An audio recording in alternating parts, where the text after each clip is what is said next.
Happy Friday, everyone. It's February 23rd. I'm John Weigell here with Ben Berkley, and this is the Hustle Daily Show.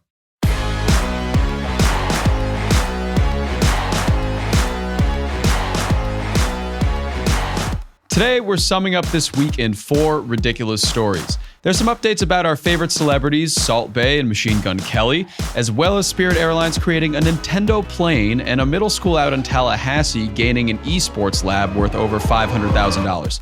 Weird week, huh? We'll chat about all that in a bit, but first, let's give you the hits and headlines today across business and tech. Coming up first, BuzzFeed has just sold Complex. The media brand had bought it for about $300 million in 2021 to e-commerce platform Network for $108.6 million. And it's reducing its workforce by 16%. Network said that the deal will allow it to create a, quote, next-generation content and shopping experience. Ben, after spending a heck of a lot of time in the editorial industry, what are your thoughts on this change-up? My thoughts are, oh no. I mean, that's just like a current way that I think about every media headline I see. It's a rough business. I will say, obviously, if you're buying something for $300 million and then a couple years later dumping it for $100 million, it's not good. No. But then even worse is that press release line that you just read that they're looking to create, quote, a next generation content and shopping experience. That's just like concocted in like PR hell. Oh, yeah. And I keep reading that. And if someone is getting excited about that, I don't know that person. Mm-hmm. I wish them well in this world. Yeah, there's a lot of changes that are going to come because of this, I'm sure. BuzzFeed hasn't been doing great. As we talked about a few months ago, they took out BuzzFeed News is now gone, and now Complex is getting shaved off, and they lost $200 million on that deal. And yeah, things ain't looking good for media over here, but Network gaining Complex, I guess if they want to make shopping happen, Complex and shoes go together quite well. So maybe that'll do something for them, but we'll see. Next up, Apple's iOS 17.4 update brings an increased encryption level to your iMessage chats to protect against quantum computing attacks, which is a type of breach that has yet to happen.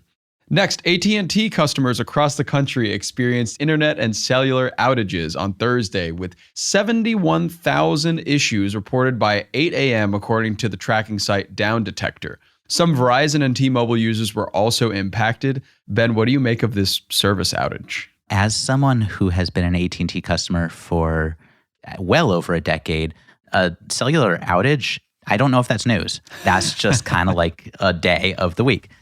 But obviously, I think anytime you have an outage like this that's widespread, for me, it just like sparks a little bit of that fear of, oh God, we are so reliant on these systems all working. And the second one goes down, even for a sliver of the population, it's so disruptive. Mm-hmm. I would love to see studies on how much productivity is lost in this country, even for 1 hour of an outage like this. It's not going to be pretty. Yeah. And we would love for them to never happen again, but Lord knows it will happen again, and it'll happen again soon, and it will also suck.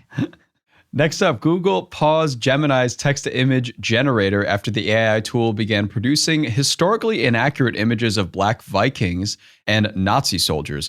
Google acknowledged that while diversity is a good thing, this was, quote, missing the mark. Yeah, you think. And finally, as we enter tax season, the IRS claims that U.S. millionaires and billionaires evade over $150 billion in taxes every year, something it intends to crack down on with new federal funding. So evaders beware. Ben, not that I'm saying you're one of these billionaires and millionaires, but what do you think? No, I am, obviously. Of course. You can tell by the Old Navy clothes that I am wearing in every video room with you. I think that it must be nice to just live above the law. Mm-hmm. Seems fun.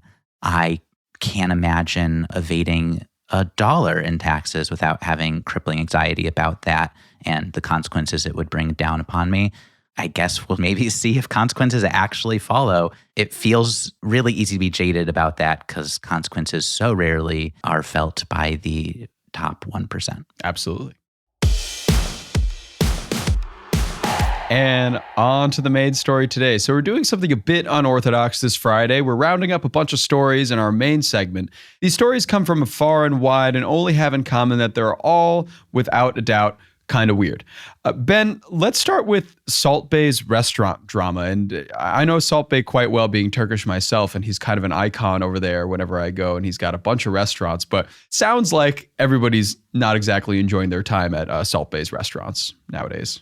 Yeah, this is an interesting story because it just shows you the major gap between image and reality sometimes. So why this restaurant chain that Salt Bay has, it's not a chain like Applebee's, but we're talking just like a couple very pricey steakhouses. Oh, yeah. I believe they sell one that's $856. Okay. I think their burger's like $300. Wow. We're talking about just some like really over the top kind of stuff here. And these are restaurants, by the way, that collectively made $4.2 million in profit last year. So they're doing well. Yeah. And then there's the strange juxtaposition is the story that their London restaurant has been kind of cutting out the heat. They, obviously say this is energy efficiency, and every business of every kind is well within its rights to try to shave off expenses where it can. But it is such a strange story when you're seeing that happen in a place where you're charging people hundreds of dollars for a hamburger and then cutting the central heat just to like save a couple dollars. And this really kind of builds on this story where Salt Bay has come under attack for a lot of different practices at his restaurants. Staff have made allegations of tip theft. There's just like a lot of allegations of discrimination. I've seen that people find it very demeaning that he has quote unquote salt boy who just follows him around with a thing of salt. Oh my God. So it just kind of highlights this very optics-based business. And then you just see something that feels like it's really bad optics. I don't know. It just doesn't make sense. It doesn't make a lot of sense. Salt Bay has kind of been the king of bad optics, honestly, in the past few years, because he did at the World Cup, if you remember, just hold the trophy in front of everybody. And it was kind of a weird moment that nobody really wanted. So I think he's just constantly facing backlash. But, moving on from Salt Bay to another celebrity that is in the news this week, I feel like he's kind of been on the down low, weirdly enough, if he can ever be on the down low, is Machine Gun Kelly. And it's about him getting yet another tattoo, but this one's just like really big. Yeah, I think rapper gets new tattoo, not necessarily headline news often. I think this one was particularly interesting. It took 44 needles to complete. It's like kind of just like a blackout type of tattoo that covers up a lot of previous work. I think where it really set off for us is just looking into this world of elite tattoo parlors and artists and how much money they are charging. Oh, yeah. The artist who did Machine Gun Kelly's latest, just for an initial consultation with this artist who's named Rox, that's going to be $500 for an hour. And that's not even covering the actual tattoo, which obviously, we're talking probably could be tens of thousands of dollars. Like you'd have to assume hourly rate is similar to that $500 per hour, and something that's taking 44 needles and covering most of your torso, that's going to take a couple hours. Yeah, it'll take some time. And that $500 just for the consultation, which is insane to me. I mean, if you're aiming to have a really good Saturday this weekend, you can go to Salt Bay Steakhouse for an $800 steak and then go get a tattoo over here for $500 an hour. What else are you going to do with the millions that you have evaded in taxes? Maybe you could also use it to buy an esports lab for a middle school in Tallahassee, perhaps. Oh, that transition. Thing of beauty. Because that's another thing we saw this week is that a school in Tallahassee now has a multi-$100,000 esports lab, which is insane. How did this happen? Yeah, it's under construction now. And I think that what we're seeing is obviously an attempt to find any way to engage children and get them excited about learning. And you're not going to be too surprised that in a world where like math class is a thing and history, kids at this middle school, a lot of them said their favorite class is esports.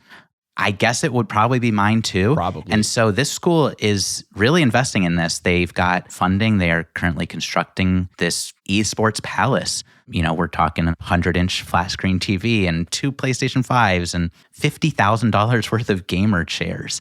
And so it's really interesting to see how we're going to just change the world of education and where that investment's going.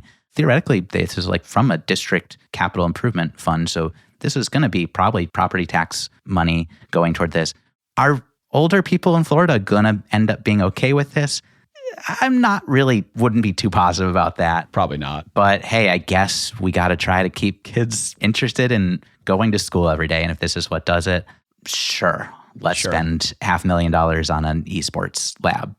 The only reason you could ever be mad at this is for jealousy purposes. I am so jealous. I would have loved for my school to have a room where I could just hang out and play video games in and call it education. I mean, like, I'm just mad about that. It would be great to have that.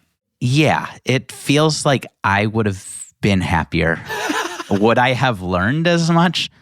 I don't know. Probably not. But I suppose what's more important, happiness or education? Yes. Well, speaking of you being happier, I know that Spirit Airlines doesn't exactly make people the happiest in their travel, but do you think that you'd be happier if, I don't know, Spirit Airlines slapped a Nintendo logo on the side of their plane and you got to sit on a Nintendo World plane? Would that make you happy? Well, I guess I would get a chance to do that. I think this is our last story that we're going to talk about today.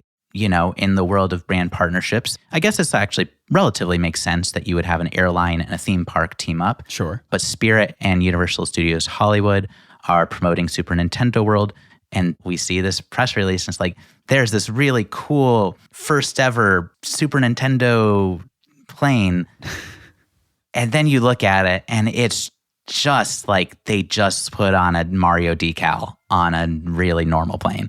And, you know, it just kind of calls to attention. These brand partnerships feel just like everyone's just trying to make noise. And I suppose they did because they caught our attention. But at the core of them, they're just usually kind of dumb and nothing. Yeah. And I suppose this one does come with a giveaway for, you know, Universal Studios tickets. But I don't know if it's really a win if you win, because then you have to fly on Spirit. That's right. That's right. I mean, when you get inside the plane, you will immediately have your expectations shattered, unfortunately. I think so. I guess that's the thing is like, we're going to play off all these big things. This is the first ever time this thing's happened. It just never had to happen. No. Like, it's so underwhelming. It did not have to happen. It is a flying billboard on a yellow plane that you didn't want to be on anyways. But hey, if somebody gets to go to Universal, good for them. Yeah. And honestly, more Mario, the better in this world. Of course. He makes people happy. Of course.